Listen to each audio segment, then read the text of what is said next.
రకాల చర్మ సమస్యలకు శాశ్వత పరిష్కారం ఈ శ్రీత 9281458181. నువ్వు భీమా పూర్తి చేసినావా, నెట్టంపాడు పూర్తి చేసినావా, కోయిల్ సాగర్ పూర్తి చేసినావా, కల్వకుర్తి పూర్తి చేసినావా, ఎస్ఎల్బి పూర్తి చేసినావా, దేవాదుల పూర్తి చేసినావా, ప్రాణహిత చెవెళ్ళ పూర్తి చేసినావా? ఈ రోజు 10 ఏళ్లలో 2 లక్షల కోట్ల రూపాయలు ఖర్చు పెట్టి ఈ రోజు ఏ ప్రాజెక్టులు పూర్తి చేయలే. ఉమ్మడి రాష్ట్రంలో సమైక్య పాలనలో జరిగిన అన్యాయానికంటే, ఆనాడు జరిగిన నీళ్ల దోపిడీ కంటే నువ్వు ముఖ్యమంత్రి అయిన తర్వాతనే తెలంగాణకు తీరని నష్టం జరిగింది. లెక్కలతో సహా పెద్దలు ఉత్తమ్ కుమార్ రెడ్డి గారు శాసనసభలో మిమ్మల్ని అడిగిండు, కడిగిండు, బండకేసి కొట్టిండన్న సంగతి ఈ వేదిక మీద నుంచి నేను చెప్పదలుచుకున్నా. మిత్రులారా, ఆనాడు ఉమ్మడి రాష్ట్రంలో సీమాంధ్రకు చెందిన ముఖ్యమంత్రులకు తెలంగాణ అంటే ఒక భయం ఉండే. ఈ నాయకులు ప్రశ్నిస్తారని నిధుల దోపిడీ, జల దోపిడీ పాల్పడాలంటే ఒళ్ళు దగ్గర పెట్టుకొని ఆలోచన చేసేటోళ్ళు.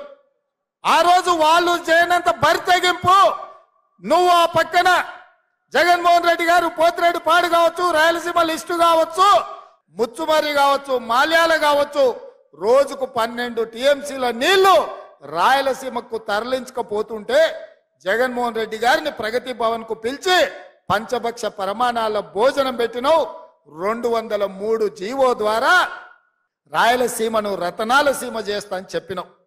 రోజమ్మ పిలిచి నీకు రాగి సంకటి నాటుకోడు పులుసు పెట్టంగానే పులుసు తిని అల్చు ఇచ్చి బలిచిపోయి రాయలసీమకు నీళ్ళు ఇస్తాన్నావు. గాని పాలమూరులో నిన్ను పార్లమెంటుకు పంపిస్తే మా ప్రాజెక్టులు ఎందుకు పూర్తి చేయలేదని నేను ఆ సోయిలేని దద్దమ్మలను నేను అడుగుతున్న ఈ వేదిక మీద నుంచి.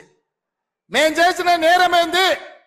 పాలమూరు జిల్లాను ఎడారిగా మార్చి ఈ రోజు ఇంకా వలసలు ఆగకుండా అన్యాయం చేసి ఇవాళ మళ్ళీ రేపు పార్లమెంట్ ఎన్నికలలో ఓట్లు అడగడానికి వస్తాడంట.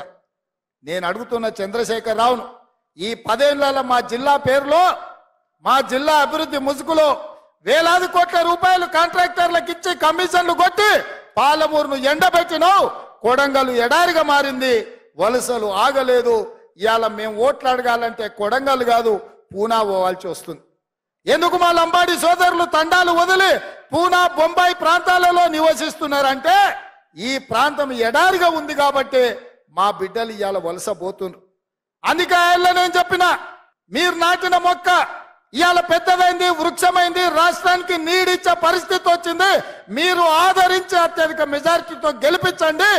ఈ రాష్ట్రానికి ముఖ్యమంత్రినై 70 ఏళ్ళ మన గోసలు తీర్చడానికి పార్టీ నాయకులందరినీ ఒప్పిస్తా అని నేను చెప్పిన.